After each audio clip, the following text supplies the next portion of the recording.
Thanks for trusting KRTV on this Wednesday. We begin with an update on a story we first brought you on Montana this morning. A 23-year-old Great Falls man suffers life-threatening injuries and is in critical condition after a hit-and-run incident near the Northwest Pizza Hut location. Police were called to the scene at 2:17 this morning. According to Sergeant Brian Slavic, the vehicle versus pedestrian accident may have occurred more than an hour before it was reported. Slavic says two females who reported the incident saw a shoe in the street. They pulled over and found the victim near the curb. The victim has been identified, but his name is not being released. Police found broken pieces of car parts at the scene, but have not identified a suspect or a suspect vehicle, and no witnesses have come forward. Anyone with information is urged to call the police department at 771-1180. Police are receiving assistance from Montana Highway Patrol to recreate the accident scene. Rail traffic in northern Montana is shut down due to a derailment near Malta. According to BNSF spokesman Gus Malonis, 10 cars carrying soybeans derailed about 10 this morning. The derailment shut down the main line and a side track. Crews are currently shoving cars off of the tracks and expect to have the line open shortly before midnight. On average, 35 trains use this route each day, including 2 passenger trains. The 104-car train originated in North Dakota. It was destined for Seattle. The rape trial of suspended University of Montana quarterback Jordan Johnson resumed in Missoula today. The emotional accuser said she never gave Johnson any indication that she wanted to have sex with him or wanted him to spend the night. She says the incident turned from consensual to non-consensual as the two watched a movie in her bedroom. The woman testified that the two were kissing in her bed and taking off each other's shirts, and after some consensual activity, Johnson forced her to have sex. I was scared. I was terrified. And then eventually when he said turn over, I'll make you, I just completely shut down. The woman testified how she was forced to have sex even though she told Johnson no several times in several different ways. She says she did not struggle during the alleged rape because fear took over her and her body shut down. Even though her roommate was in a nearby room, she said she did not scream out for help because she was terrified and in shock. I was still in shock. I didn't want to believe that it happened. It was like this nightmare that I was living. The woman told the court she just wants Jordan Johnson to be held accountable for what he did to her. The trial will resume tomorrow morning. Montana wildlife experts now have a few extra tools at their disposal as they decide how to manage wolves. Governor Steve Bullock signed House Bill 73 this morning alongside the sponsors, Representative Kelly Flynn of Townsend and Representative Ted Washburn of Bozeman. The bill allows hunters to purchase more than one wolf permit, use electronic calls while hunting wolves, and reduces the price of a non-resident wolf license from $350 to $50.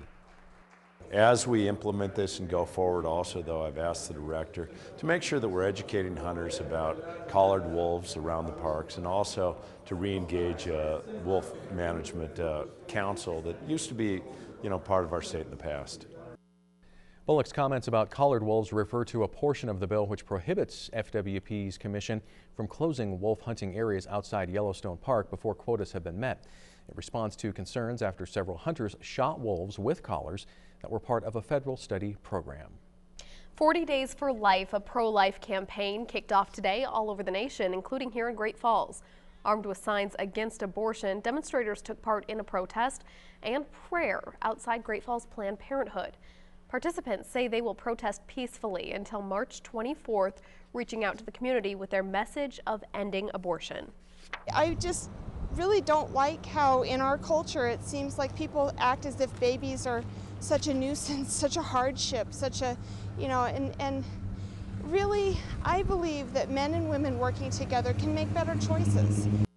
While NARAL Pro-Choice Montana supports the right to peacefully demonstrate, a board member tells us we believe that all Montana women have a right to access the full range of reproductive health care, which is available under the law. These decisions are personal and are best left up to the woman and her provider.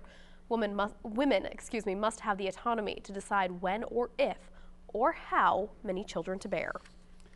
Churches all across the world are holding services for Ash Wednesday, some in different ways than others. If you happen to drive on Central Avenue around noon today, you may have seen members of the Episcopal Church of the Incarnation marking the beginning of Lent. As residents passed by, the Reverend asked if they wanted ashes to go along with a blessing. He says instead of having community members come to church, he wanted to go to them. For me, the season of Lent is really a season of self-reflection, and I need that, and I think we all do, but I especially need that. And so for me, Lent is a time for self-reflection, for prayer, for really getting closer to God. Lent started today. It lasts for 40 days and culminates on Easter Sunday. Staying social through technology is nothing new, but there's a growing, even troubling fad arising from our connection. It's called Facebook addiction disorder, and while many might scoff and think of the idea of such an addiction as humorous, there are serious implications that come with being constantly logged on. I sat down with a surprisingly candid young professional here in Great Falls as he opened up about the addictive appeal of Facebook and the fallbacks that follow. It's usually the first thing I do in the morning and usually the last thing I check at night. To say 29-year-old Ben Houston is closely connected with what's happening in the world of Facebook would be a severe understatement. So yeah, I probably check Facebook 15 times a day minimum. He's surfing his newsfeed before he's out of bed, and yep. Typically, probably the last thing I do every single night, yes. Still, this pharmacist says he's not addicted. You are drawn into it. It's like a little subculture. You might venture to say this frequent poster even thinks in the form of Facebook statuses. Just in the shower and a thought comes into my head and I just start laughing. I can't wait to get out of the shower and dry off to put it on there to get people laughing. One thing you can't deny about Facebook, it's a constant. It's reliable. So once you really get into it, if you're not logged in, you feel like you're missing out. I'll typically check it several times a day at work just to see the action on it, to see if anyone's posted anything interesting. Oftentimes I want to see if anyone mentioned or commented on my status. He calls it a weird narcissistic thing. It's kind of an ego boost, so to speak. But there's a point where that connection crosses a line. For Houston, that epiphany came in December while vacationing in Vegas. It was like after everything I did, the first thing I had to do was I have to update my Facebook and let all my friends know about this. And after like the second day, I thought to myself, I'm not living in the moment. I'm not just enjoying this. I'm enjoying it and then feeling the need to let everybody else know I'm enjoying it. He deactivated his account for the rest of the trip. My family actually has a joke. We call it pulling a Ben. It's when your Facebook account suddenly disappears for no reason, and after a while it just suddenly reappears. For the next 40 days, he'll be pulling a Ben again. After that Vegas trip, it came to me, I have to give up Facebook for Lent. I have to take a step back, focus on reality, and honestly, it's going to be difficult. By taking a hiatus, Ben says he'll be more likely to catch up on emails while he's at work. Even simple tasks like cleaning his kitchen will take higher priority. When you're a heavy user as I am, there's definitely benefits from taking a step back and realizing all the things that you could be doing with that time.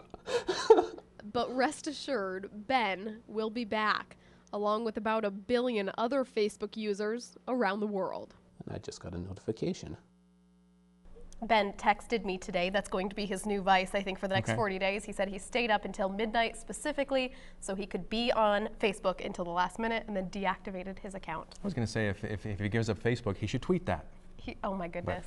He's also addicted, he said, to Pinterest, and I don't know if he's giving that up for Lent or not. We'll have to see. Yep. All right, well, it was an interesting weather day across north central Montana with hail, high winds, and snow. Meteorologist Mike Rollins is tracking it all for us tonight and joins us with his first forecast. Katie and Tim, we've been keeping an eye on some showers in central Montana, one that produced hail near Hobson earlier this afternoon. The winds are starting to relax just a bit, still sustained anywhere from 15 to 25 miles per hour throughout most of the big cities here in north central Montana, and the occasional gust near 40 miles per hour. Cutbank and Great Falls, it is still quite breezy out there, but the winds are lightening up, if you will. Here is live Storm Tracker Doppler radar. You can see the showers here starting to change over from more green to more white and blue, indicating colder air is moving in, and the radar indicating that we're starting to see those showers turn into snow. Scattered snow showers in my forecast for this evening, with temperatures dropping quickly out of the 40s into the 30s and into the 20s. We will look ahead to